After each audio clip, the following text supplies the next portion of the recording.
This is Mike Proctor here with Leading Edge Financial Planning, sponsoring the Real Wealth Podcast. And I have my friend David Thorne here. He is a two-time tech startup entrepreneur. He worked at Spirit AeroSystems, managing $250 million or $250 million, whichever sounds maybe smaller to you, of a project for what, software? Yeah, digital transformation for the Boeing company, actually. Digital transformation for Boeing company. Yes. Awesome. And he also is the Sedgewick County Republican chair. So he wears a lot of hats, he does a lot of things, and he's taken time out of his day to be here with us today to share with us a little bit about how he lives the best life, how he lives his best life possible, and also learn more from his trials through tech startup, through, we have a shared passion through financial planning. Actually, yes, we do. Actually, we're a client of his company with the app that we're rolling out more or less as we speak. And so excited to have you on. Thank you for coming by, David, and sharing your time with us. I'm delighted to be here. Thanks for having me, Mike. So just to start things off a little bit, can you give us a little bit of background on your business and tell us a little more about the ins and outs of how you came to be where you're at with your business, and what's the purpose, what's the important things behind what you do? Yeah, well, financial health has always been a passion of mine. Since I was a little kid, I got an allowance. I got $1 a week for doing chores and other things, and that was a lot of money to me at the time. I mean, this is back when a dime meant a lot more. Now you can't even use a dime to pay for parking. But back in the day, I was always taught to be very frugal and prudent with my money, and it was very important to give, especially that gift at church. My dad being a pastor, he was pretty good about asking for those tithes. As far as what we're doing right now in business, I'm very excited with Plain Solutions as our umbrella. We've got Plain Wealth, which is this client aggregator, this hub for all clients to feel more connected with their advisors. And we've just been thrilled with where we are with that right now. One other thing that we have seen is those that have financial advisors get just incredible professional help to coach them along their life's journey. Those who do not yet have financial advisors, maybe they're kids of clients and other things, they don't get that. In fact, one of the fastest growing YouTube channels during the pandemic was Dad Knows Best, where this guy that looks like a dad, I don't know if he is one, would get up there and he would talk about just basic financial concepts. Here's what FICA means. Here's why your check is not as big as you thought it would be. Oh, you want to buy a house? Well, here are initial steps you need to take to go do that.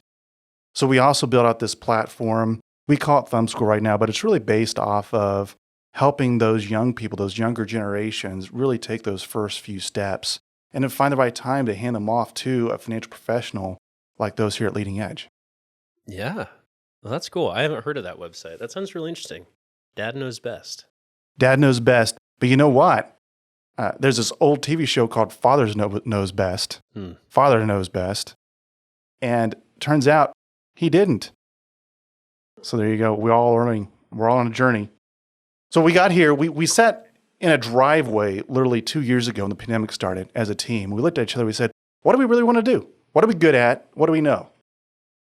There's this cool intersection of quantum intelligence and human factor science and this thing we call behavioral economics, which is really the study of the psyche behind money. And we just kind of felt this strange calling, this tug toward just helping people with their financial health. We realized that financial literacy is really low, particularly among younger people. So let's make a difference. Let's try to help. And we've learned a tremendous amount along the way. And the more we learn, the greater our confidence grows that we will be able to impact a lot of people. Yeah, you are impacting a lot of people right now. You got one of the most unique, difficult connections to make, which is you got on with Redtail, which is the largest CRM in our industry, right? Yeah, what was incredible for us is we just asked them for their production API, right? We're going to stand up there. We're tech guys. We need to integrate with you. And they said, well, tell us more about what you're doing. Well, sure. And tell us why you want to do this and this to help clients connect more with their advisors. And we gave them the major reasons why. And they paused and they said, we ought to partner with you guys. We're little, they're huge. They take on maybe 5 or 6 partners a year. And they asked us, just and privileged, just very happy about that. Yeah. So going back to the journey of the entrepreneurial journey, that didn't happen by chance. That didn't happen overnight. How did you get to a space where you could even do that? Didn't you have to do some learning and development even to be able to have security measures to be in a space to do that? Yes. Being an entrepreneur is a career choice. It's not just a happenstance. I think I have an idea, let me do something. It is a career choice. My background includes about half of my career being in the corporate world, and I was blessed with some incredible mentors. But also, when I became an entrepreneur, I also had mentors really help me with certain things. And one of those was Jack DeBoer, who stepped in and taught me a lot about the value of money in a deal, and how when all the other deal terms are where they should be, then you get to the money. Stop worrying about the money first. Those of us as young entrepreneurs, you're trying to start something up, you don't have a lot of capital. You always think about money all the time. And I need money, and I need to do this to get money.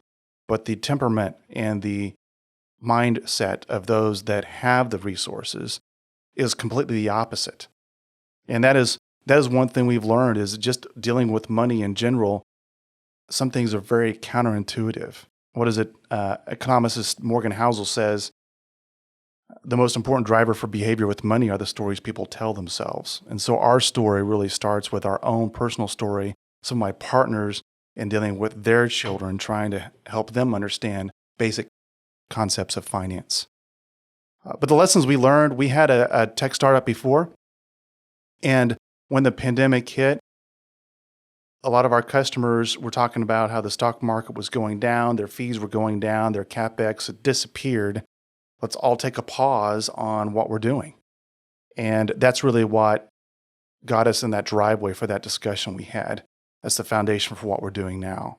But the things we learned, listen, we all have this own personal bubble, and we bring it to work. And at work, if there's any ideating, any creative juices flowing, our bubble creates this huge bias for what we want to do. I call it denial. And this bubble is what gets in the way. Denial really flows down the river of our ego. And you know what they say about the ego? It's floating down denial. You know, I wasn't there yet, but that's kind of funny. Okay. I should have you write the foreword of my new book called Denial. Oh. It's not a river. Where were we?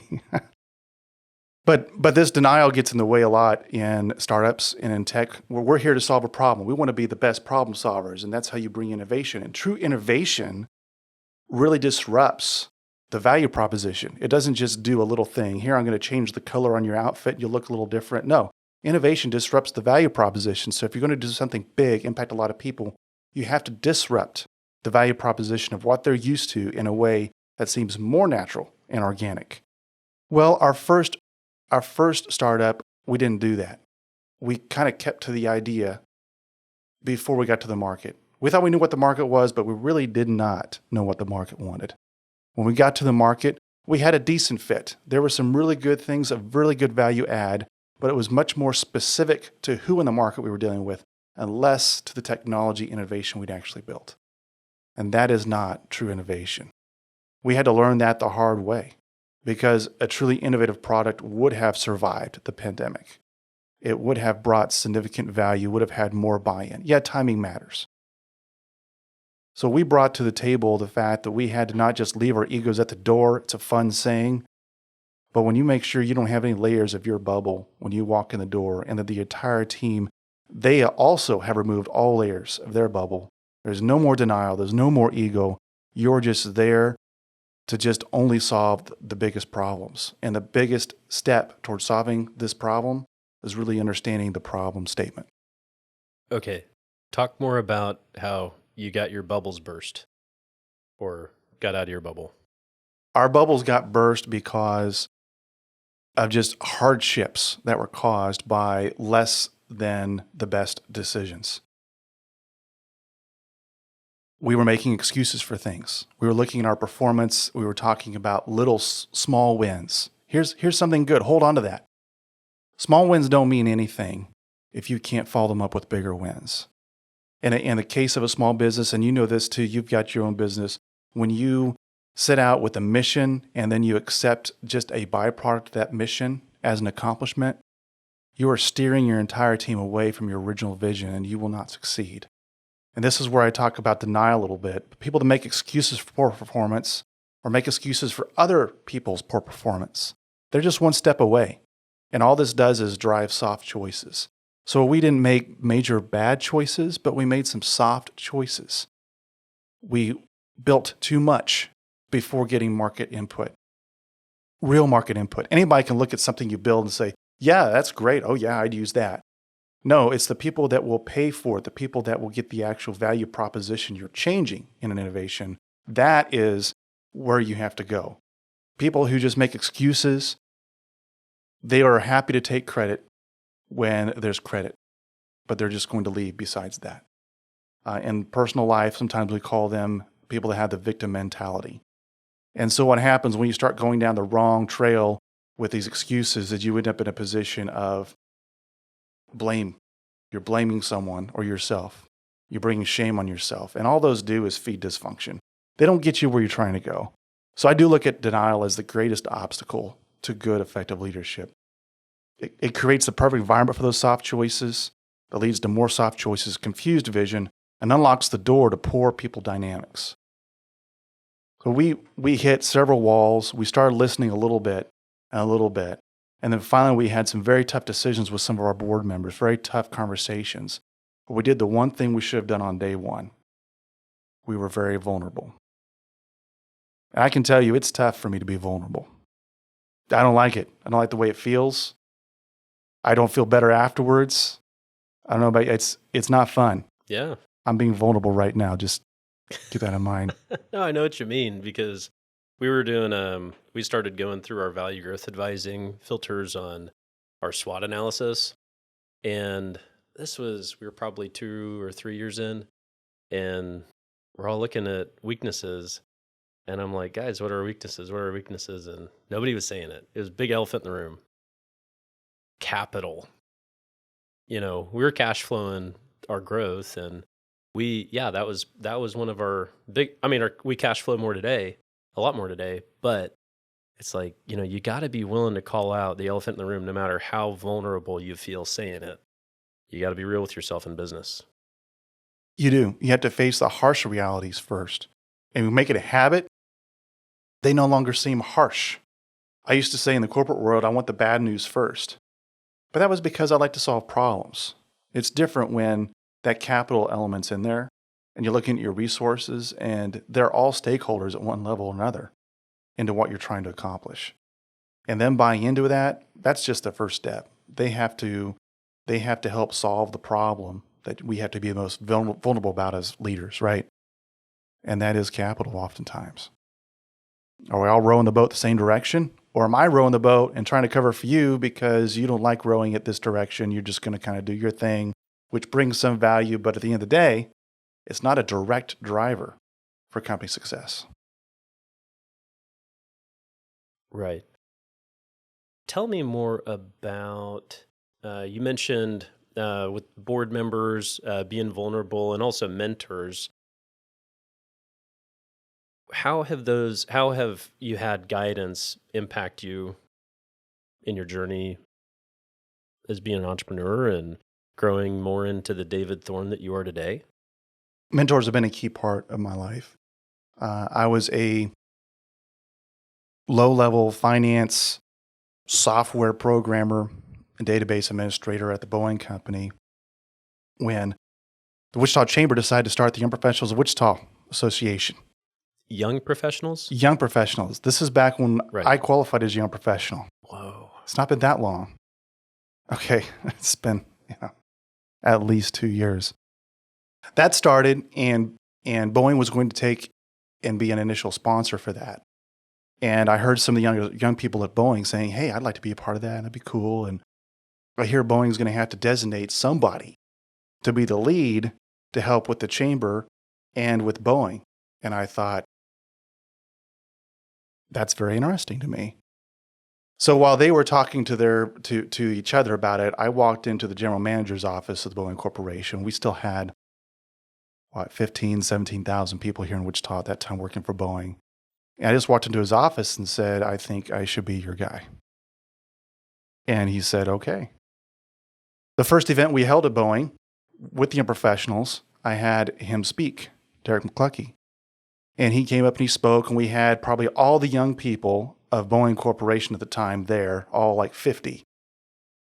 And afterwards, he was feeling pretty good about what was going on, and we were making progress. And I said, Derek, I don't have a mentor. Would you mentor me? And he looked at me, a little caught off guard, and then he said, well, I have my executive staff, and I make a requirement that they all mentor several people. I said, so are you mentoring anyone yourself? He said, no. I said, I really would like you to mentor me. A week later, I walked into his office and I said, are you going to mentor me? I asked him. He said, yes. Less than a year after that, we were doing business intelligence, some data analytics for the Wichita location. I didn't realize it was part of Derek's idea to see if it would work for Wichita, that would work for the entire corporation. Those key moments are what led me to the position I was in with the digital transformation program for the entire corporation, a $70 trillion corporation. Tremendous learning experience, all because I went to the person that everyone else was intimidated by and said, hey, would you mentor me? Would you help me? Just those little key steps. Now, mentoring is an important part on both sides. We learn better when we have to mentor others. So as a rule, all the key employees of my company, we got to have people that we're mentoring. They need to have people they're mentoring. I get to mentor some people on my staff just like you do yours. It's one of the reasons we do what we do. But moving on down the road, there are things that we see in our local economy and just around the nation, around the world, that we can impact greater if we multiply ourselves by helping and mentoring people. So it's very important to me that everyone gets mentors. And frankly, it's important that one of the people mentoring you is very unlike you. Different culture, different geography, different whatever. It's very important. The other voices that come into your head, they become part of your inner community. And inner community is a really important part of how we grow. One of the things I learned last year the hard way was that my inner community was not where it needed to be. So to me, there's mentoring, which spills some into your inner community. And that inner community is really what makes every day, every week, every month more meaningful, more fulfilling, and more satisfying. To clarify, inner community, what comes to my mind is I've been a part of several different groups of entrepreneurs or, guys at different stages of business development where we get together and we'll share some of the hard things that are going on, problems we're wrestling through that we haven't experienced yet, getting input from our peers or maybe those a little bit further along. But after a year and a half, 2 years of that with any given group, it seems like I kind of know what they're going to say, or I know the approach they're going to take. Is that what you mean by inner community? It's close. Okay. Inner community, that's part of it. The 5 to 8 people in your inner community are the people that you will share all the darkest secrets of your life with. The people that you will lean on for decision making. So it's not you in a silo within your bubble, but you're leaning on them for decision making. It forces you to be very vulnerable in ways that are uncomfortable. Have I mentioned just how uncomfortable I am being vulnerable? You did earlier. Yeah, let me just say, I don't like being vulnerable. But it's an important part of the process and part of growth. Yeah. Important part of relationships. People that are trying to pour into you, they need to know what they're dealing with. That problem-solving process starts with a clear problem statement. If you don't tell someone what your full problem statement is, how are they supposed to help you? And this whole shallow business of, oh, you're my thoughts and prayers, or I care about you, I'm supporting you, I've got you 100%. That's not your inner community. That's not going to build your life and help you grow. That's just going to help you create a bubble where you just isolate yourself from good decisions. Those are what I call facts of life. They're very difficult, though. You asked me how I live my best life now. Yeah. Talk about that. Like, have you found any life hacks that, you do this one thing and it just like makes your day because you don't have to do it anymore, or you don't have to deal with something the same way anymore? And an example that I use is I started paying for wash and fold service on my laundry. So I throw it in a bag, and I drop it out that back door. They pick it up. A couple days later, magically it shows back up, washed, folded, hung up. Laundry's done. It's been the best thing I've ever done. Like, I love it. That's a great life hack. It is. Mine are kind of in a rhythm for me. We're all wired certain ways, right? Like there are things that work for me that don't work for others. Just like if I wrote a speech out for you and you gave the speech, it wouldn't be your best speech. It's got to be Right. it's got to be the Michael Proctor speech, not the David writes for Michael and Michael tries to translate as he goes type of speech. But for me, what works for me, I try to start each week right. And to start it right, I've got to end my week right. I've got to find a window that's scheduled in my weekend for self-care. It could be vegging out with basketball games on TV. It could be more time with the gym. It could be a number of things, just time face-to-face with some of my family or inner community. There are lots of things we do that really help us with self-care. It could be getting organized for food for the week to make sure that I don't gorge too much on food that doesn't like my body. And then kind of moving into Monday. Monday's a big day for me. Monday is always a very long day because I believe a big Monday leads to a big week. And a lot of people, they skimp on Mondays or they have a man, is it Monday already?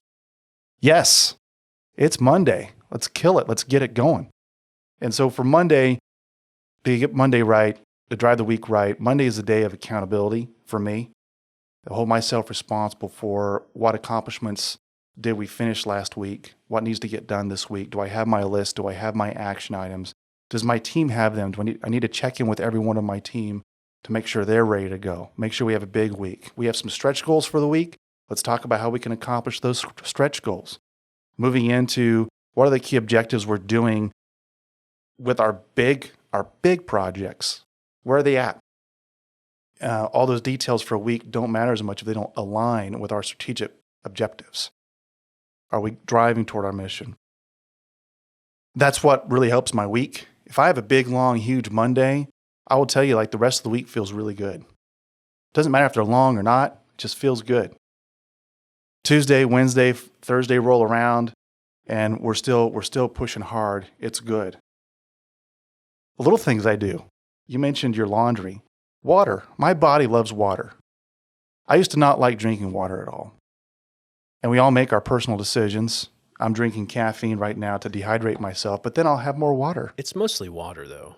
It's not really Actually, it is. the same effect Oh, as water. So much of our body is water, and I didn't like drinking water. I'd drink Coca-Cola, I'd drink anything but water growing up.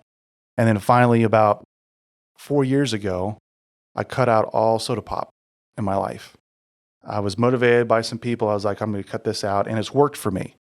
So I start the day with a lot of water, and then now that I've accomplished that, I make sure I make my bed. You know that old Admiral McRaven speech about you make your bed first. It's a great accomplishment. It gives you confidence you can achieve the next accomplishment. Well, it works. I'll tell you, it works.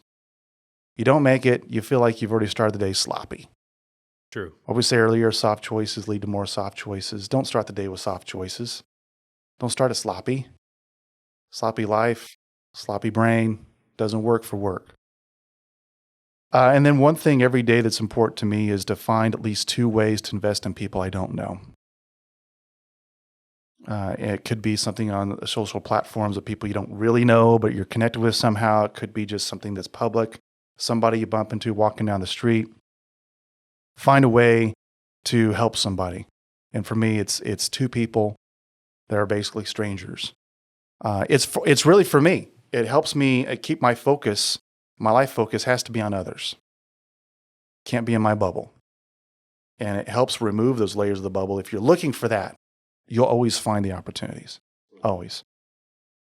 And then finally, back to the inner community, always checking in, making sure there's time for the conversations you need to have.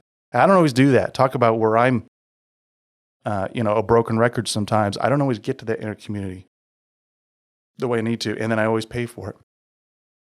Because some part of my life is less clear. You get that knot in your stomach, you get that feeling of, I missed something. Sometimes it's a bigger feeling and a negative feeling of this blame we put on ourselves. And it's just centered from the fact that I didn't check in enough with my inner community.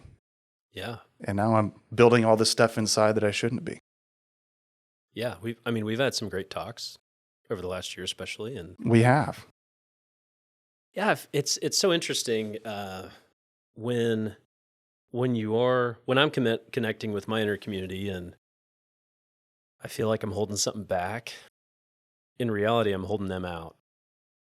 Like when you really have great people around you, holding them out's the most damaging thing you can do.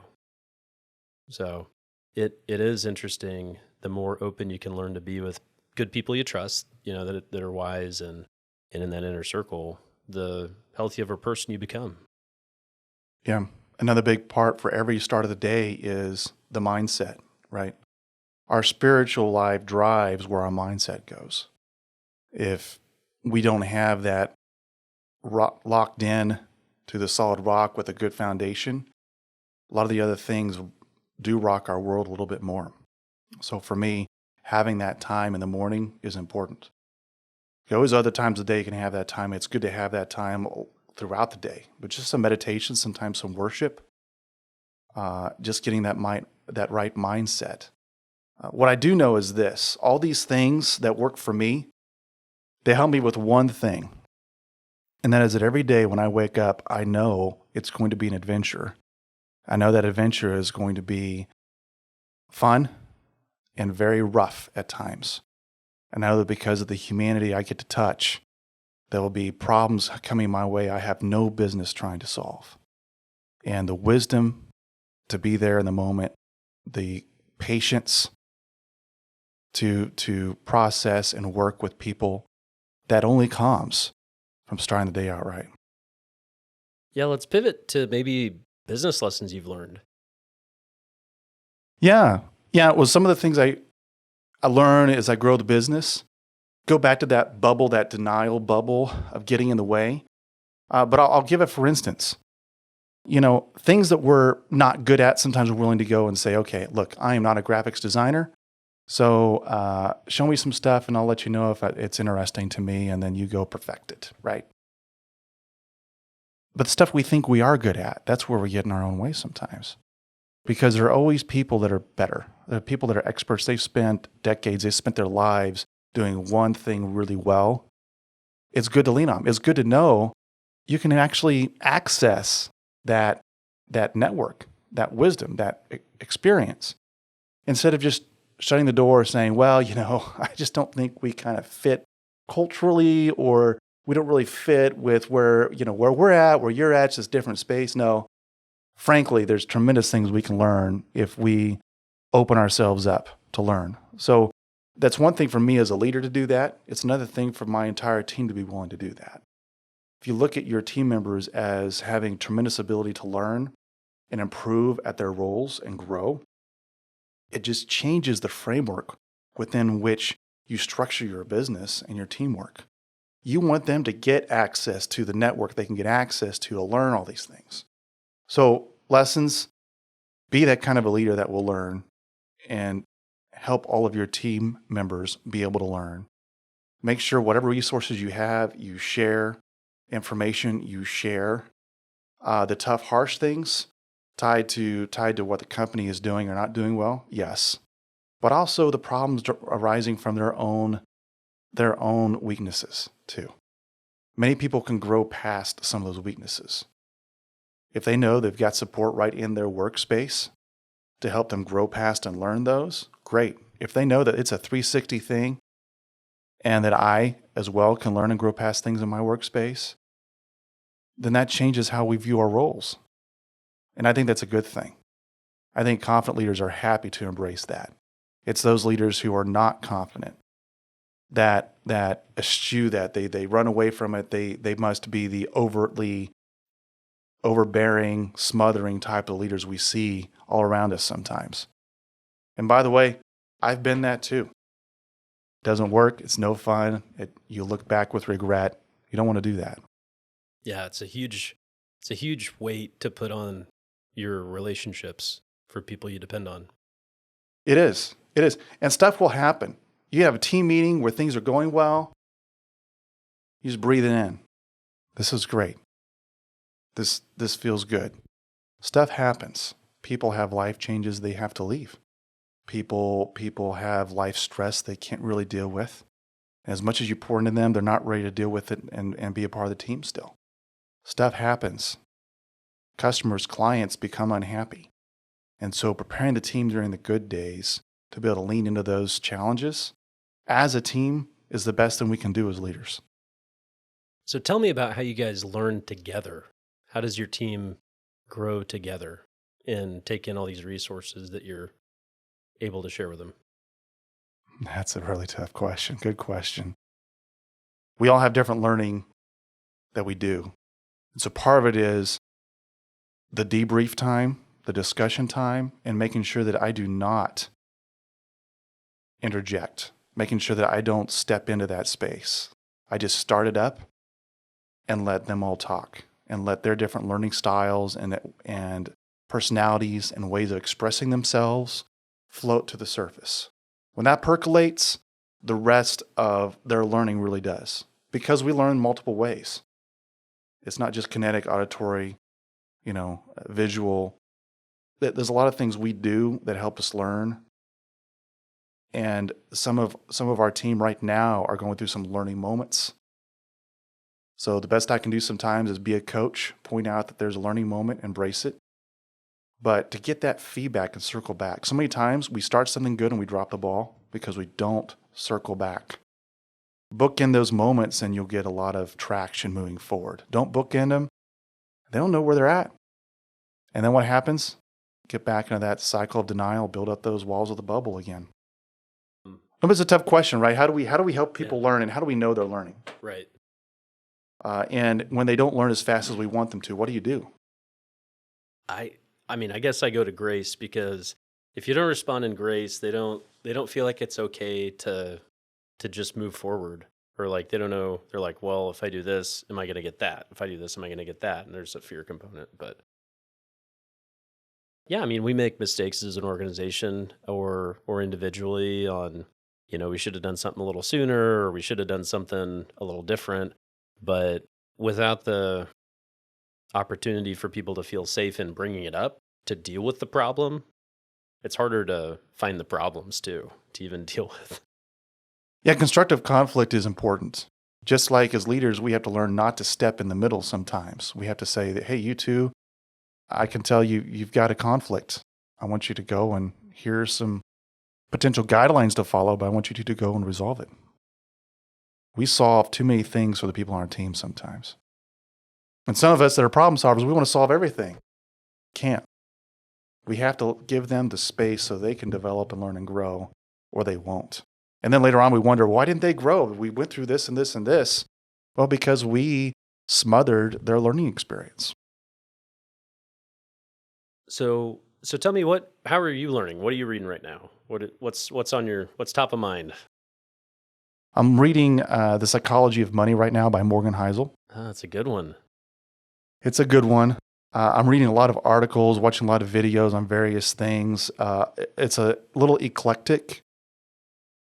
Last week, I was studying wave mechanics from an MIT doctorate course on quantum mechanics, because we do some quantum processing on some of our calculations for users on the financial wellness side.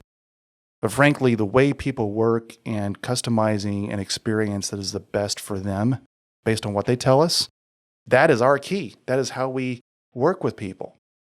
There's no cookie cutter approach, but this is way more advanced than just that. So I have to learn to understand what we're doing. I have to learn about wave mechanics. I have to learn about quantum physics. I have to understand enough about quantum computing to assess the value we're putting in and to understand if we're doing true innovation, right, which is disrupting the value proposition. I just finished Clayton Christensen's book on, what was it called? The Disruption of Innovation. There you go. Words I just used. Clayton Christensen's The Disruption of Innovation. Tremendous, hefty read on what really drives disruption, with so many examples over the last few decades. And then one I always like to go back to, Jim Collins, From Good to Great, mostly because he talks about what makes a good leader. And even today, I find myself and others falling into this whole poor leadership analogy of a genius with 1,000 helpers. And I think it should be the opposite of that to really do good leadership. But it keeps popping up in spaces I'm in. And when you see things a lot, what happens? You can start to let it ingrain into your own habits. So those are a couple books I've been working on. The behavioral economicist Morgan Housel has some tremendous thing he says, like, you cannot outspend your ego. He says spenders are proud, savers are humble. And that your income level has very little to do with building wealth. Absolutely. So true. It's interesting. You know, we make these big analogies of like, well, this person won the lottery, millions and millions of dollars, and 3 years later, they're actually in a worse financial state than they were. But that's a rare example. Everyday examples happen. Actually, the everyday example of that is, and this is what really terrifies me when I meet with somebody and say they have a sizable amount of money. Okay. Sizable can mean a lot. It could mean $100,000, $200,000 to, eight figures, whatever. But they haven't prepared the people that are going to be inheriting this money to handle money. That's what really scares me, is when there's no communication, no preparation going on. And that's the everyday example of winning the lottery is, wow, I got all this money, but I'm not prepared for it. And I don't know how to handle it. And I guess you spend it, right? Or another take on it is not spending it, but just saving it up for some unknown reason after you're dead. For you have no idea what's going to happen with it. It's just a big pile of money that went unused. It's interesting because money is simply just a channel. It helps us decide where we spend our time. And that's part of where we make our decisions on what we do, right? If part of your life is investing in other people with whatever resources you have, you're giving of your time. If you're very selfish with your time, you're going to be selfish with your money. The way we look at it is just so different. Sometimes it's counterintuitive, like compound interest. It's counterintuitive to the way we're wired about money. And sometimes there is a little bit of luck involved in the situation, although luck and risk do tend to have some type of relationship. You look at some of the most successful people out there. You look at like Warren Buffett, one of the wealthiest men alive. Warren Buffett's performance as an investor is far less than some of the many hedge fund managers the last 10 years. But he's been investing for 75 years. They've been invested for 10, and they have less than 5% of his net worth. Time. Time is the secret. Time is something we don't get to buy, right? But we can decide how we want to spend our time. Mm-hmm. The best analogy for money that I've come across so far that I like is Matt Lilly out at, he started up OptiLife, or he's the managing partner or whatever, but managing member. So he says money is energy. So if you think of it as a store of energy, it's like, what's the point of just storing up energy for no purpose? Like, there's not. What are you going to do with it? What are you going to use it for? And that's a core concept we focus on when we're working with folks is, what is the purpose? When have you achieved what you set out to do? And then what are you going to do with the rest of it? Because if you don't just define what you're going to do with the rest of it, it's just going to sit there. There's no point to it. I had a client a couple years ago now. We're like, hey, you're going to probably die with like $30 million if you keep doing what you're doing. And if you make these changes from a financial planning aspect, you can die with 60 million. And they look back at me across the table and they're like, so what? I'm like, exactly. What is the purpose of this? Like, what do you guys really, really want to do? They don't have kids. So how do you want to use it? How do you want to be generous? How can you increase the quality of your life? How can you, whatever. And so that's really got some things turning for them. And they've started doing really neat stuff. They gave some money away, gave a pretty good chunk of money away, and had an impact with it, and that was really fun. And they are not traditionally big spenders, but they found some areas that maybe they feel comfortable spending a little more to, like, vehicle-wise to solve some issues, and it's been fun. But those kind of conversations are fun because you help put things in perspective rather than the scarcity mindset of like, hey, you got to hoard. because you just never know what tomorrow's going to bring versus, you've accomplished your objective. And Right. And these generations, we don't have as many generations of knowledge and legacy knowledge to work with. You think about it, like my father taught me, go work for a corporation for 40 years and retire. Obviously that's not the way our economy works right now. That's not the way it's worked for a while. That's what his father did, what his father told him. Student loans. Student loans have been around for about as long as I have. Not that long. And yet we act as if we are supposed to know everything about student loans, how to use them, how to spend them. We talk down to people who spend them perhaps a little bit the wrong way. The fact is these things that we don't have lots of generational knowledge being passed down, unless we educate early in middle school and high school, we really miss a huge piece of helping people understand how to work with their finances. And then what happens is if they get some money, they, like you said, they either ideate on what can I spend this on, or hopefully they find someone like you and your team to help them make wiser decisions, because whenever we have a great resource or asset of any kind, we should have good coaching for it. Really. I think the best athletes in the world don't have coaching. They have personal and private coaches just for nutrition in different parts of their life, let alone the coaches they have on the field. So I think for what we want to accomplish and for what I'm learning, it's a lot of it has to do with just making sure that I'm vulnerable, making sure that I'm receiving the coaching I should. That helps set me up to be able to be the better coach for those around me. Yeah. Well, and I have to say, the most successful entrepreneurs that I've come across, the biggest category they don't regret spending money on is coaching. I believe it. And, speaking of entrepreneurs, last week I saw a statistic that by 2025, 70% of businesses will be sole proprietorships, which is a fairly significant shift upward in the number of small and small businesses across America, which means the way people value their money and value their time has changed. The number one employee benefit out there is not working virtual. It's flexible schedule. People are starting to realize how valuable their time is. And this is the world we live in. All those people who didn't understand the value of money and are still working it, that's the world we live in as well. We got to deal with all we've got. So tell me about, what have you learned about behavioral economics as it applies to your business? One of our board members used to say, cash in the bank is worth more than your mother when you're an entrepreneur. I don't know if it should be mother or father or what, but I do know that cash in the bank is worth a lot. Revenue is worth a lot more than capital. When it comes to running a startup, you simply don't outstep where you're at. Know the stage you're in. If you're not in a stage where you need to do a bunch of marketing spend, don't do it. Yeah, it looks fun to have some professionals come in and polish up your branding and messaging. It makes you feel good. No, that's the wrapping, that's the packaging, that's productizing what you put together. What's the raw work you're actually accomplishing? And just focus on that. By the way, a common mistake by tech startups everywhere, and I'm speaking to some really good friends of mine too, a common mistake is thinking that the technology needs to get upgraded so that the market will finally buy.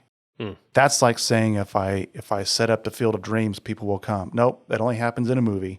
It does not happen. In software, it is not about all these different upgrades. Let the market that's paying you tell you what to upgrade. Until then, you just build what they want you to build.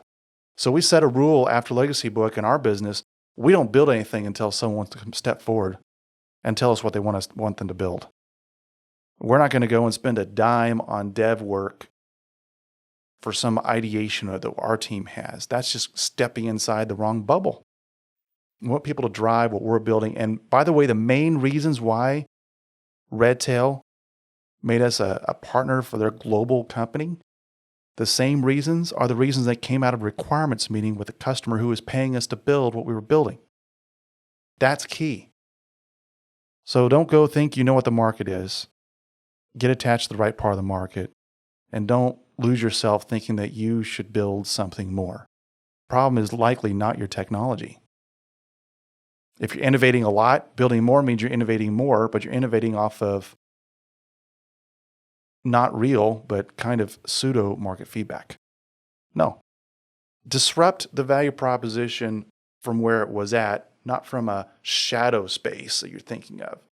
So it's really key to make sure you're iterating on your understanding of the market before you iterate on your technology spend. And by the way, if you don't do a lot of technology spend as a startup, you don't have to spend much money at all. And that's the other key. Cash is so important. You don't spend it. It's not the old saying, well, spend it like it's your own money. No, you don't spend it at all. You want to go and take care of your team and do like a big pizza dinner, go to Dave & Buster's, have a party. No, you don't. You find other ways to let your team know you appreciate them and you don't spend that money. Get a big contract, get sales coming in. Maybe you decide to spend a little bit to recognize the moment. But you don't spend like you are making a lot of money. And by the way, if you inculcate those decision type habits on spending early, as you grow and scale, you'd be shocked at how well it works for you.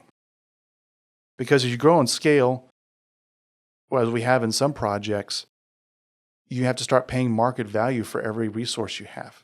Right. Yeah, it's kind of like, you can go pick up clothes on sale as you go through life. Like, I spent $10 on this shirt at Men's Warehouse. You get lucky sometimes. It looks good. Really makes your eyes pop. Oh, thanks. It's like when your house burns down and there's all this stuff that you accumulate over the years that you caught on sale. Guess what? When you got to go fill a house back up, that's why you have cash, not cash coverage, but replacement value coverage on your house. Because when you have to go pay retail and you just can't go find all those deals overnight. You got to have clothes on your back. You got to have dishes to cook on. You got to have a bed. You got to have bedding. I mean, all that stuff doesn't matter what time of year it happened. So that's the same concept as you scale your business. Yeah, you're going to pay market rate. Yeah, you're going to pay market rate and you have to plan for it. And then once you start scaling, you better have contracts in place that will cash flow that scaling. It's not a scale because you think you've made it somewhere. And that's that ego thing again. That's that bubble. No. And so having people on your board, having people helping you make decisions that drive you toward that mindset are so key. As soon as you have someone who is entitled step in that door to be on your team, you're going to make a soft choice. I don't care how high a performer they are. They could be one of 30 people in the world you need for a certain thing. You cannot let that affect the dynamics of your culture. And culture must be, we've all bought in to make this work. In the Midwest, frankly, it is far easier to do that, but far more difficult to understand where the goalposts actually are. In the Midwest, people complain a lot about access to capital. And yeah, the maturity level of our capital ecosystem here in Wichita and the Midwest is pretty young. But the fact is part of why it's young is nothing to do with the cash or the capital. It has everything to do with our understanding and the investor's understanding of what a startup really is about and what drives you forward in milestones. You know what you spend cash on early on? You spend it on dev. Well, you don't have to spend it on dev if you don't have a buyer in the marketplace paying you. Spend it on what? Development. Oh, development. Okay. So it all goes back to that mindset of not just lean tight, we don't spend any money, but know where your process is at, know what stage you are at. Don't be spending money on engineering when you don't have confirmation. Don't be making something nice. We made a really beautiful, one of the most beautiful app platforms I've still ever seen for our previous product. The fact is it was more than the market knew how to fully handle. And again, for those who really knew, they could make a lot with it. But outside of that, let's just focus on what gets us to the next step. We're disrupting the value proposition, not making the shiniest object. Out of curiosity, you don't have to share the number, but how expensive was it for you to learn these lessons?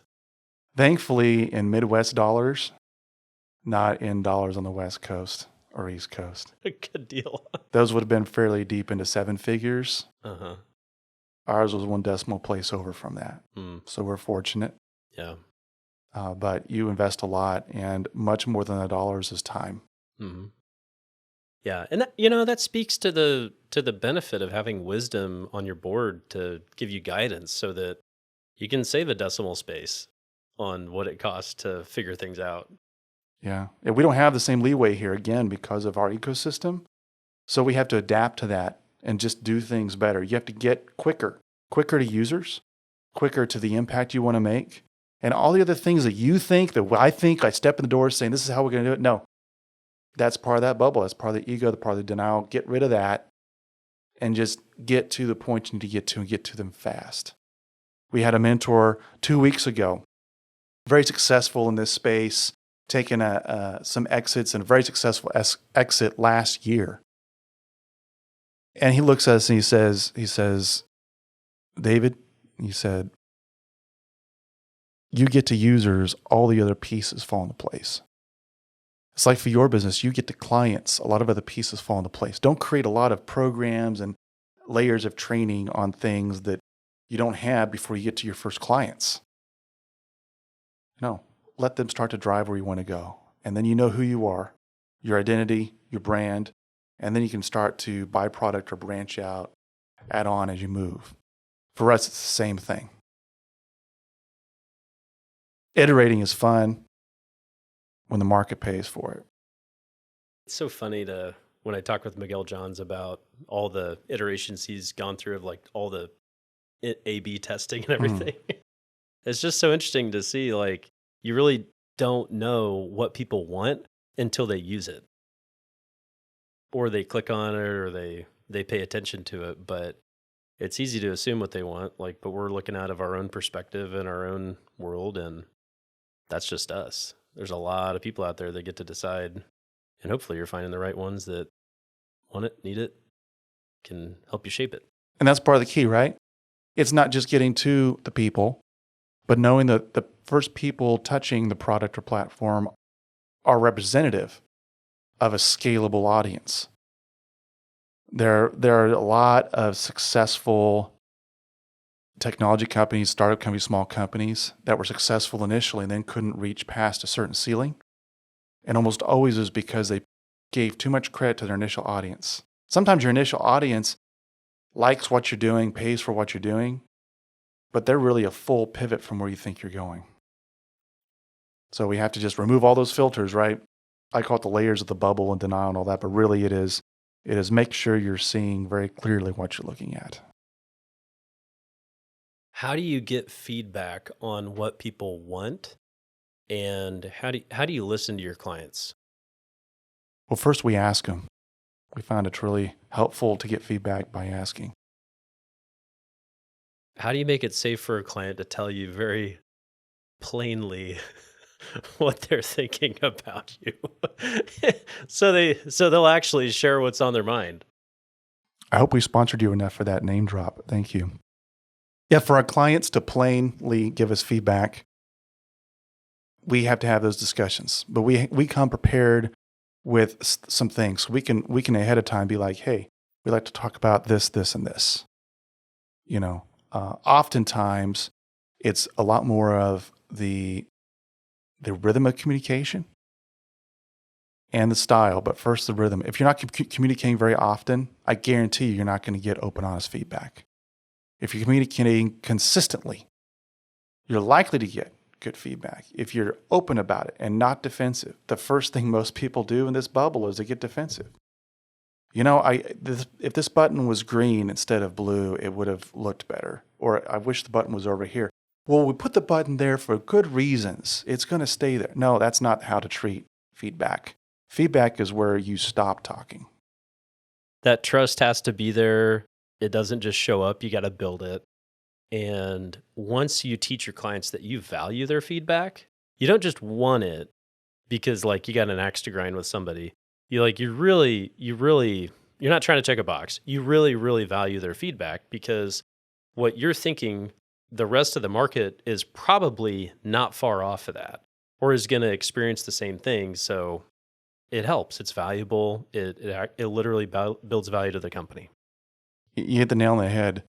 The fact is, you can't have an agenda walking in.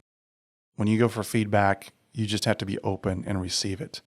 What's interesting is in the Midwest, we're actually generally worse at this than on the coast. On the coast, they know if they just take feedback, raw, autonomous feedback, and they use it to improve the product, that they will be successful.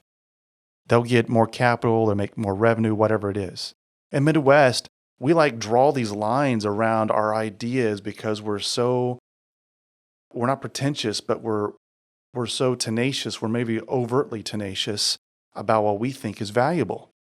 Instead of just being completely open, it's as if being fully vulnerable on what our product brings to the table will just make us unsuccessful.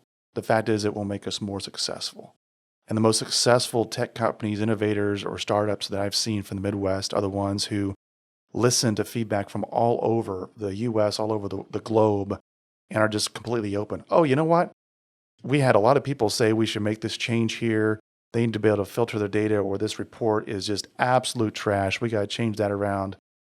And the person who built that spent 3 months of their life, thought it was their baby, saying, yeah, I can see how that would be better. Let's do it. That's the kind of culture you have to be successful. If you've trained all your people to accept constructive criticism for anything they thought was their baby a year ago, and they understand how quickly things change, Yeah. then they realize that if you're a month past birthing that baby into the tech world, 1 month is enough for everything to change. And so it is no longer a baby. It is an adult, and adults are here to deal with mature things like rejection. It's okay. As part of what we have both dealt with in our lives is that we understand the value of feedback, even if it is rejection. And we understand the value of what you have to rebuild to know that you don't set yourself up to make that difficult to deal with in the future. Well, David, thank you so much for coming on and sharing more about your journey, entrepreneurial, personally, how you live the best life possible, and sharing lessons that we can take and integrate into our business, our lives, and our personal growth. So thank you again so much for sharing and being vulnerable with us today. Thanks for having me, Mike. Till next time.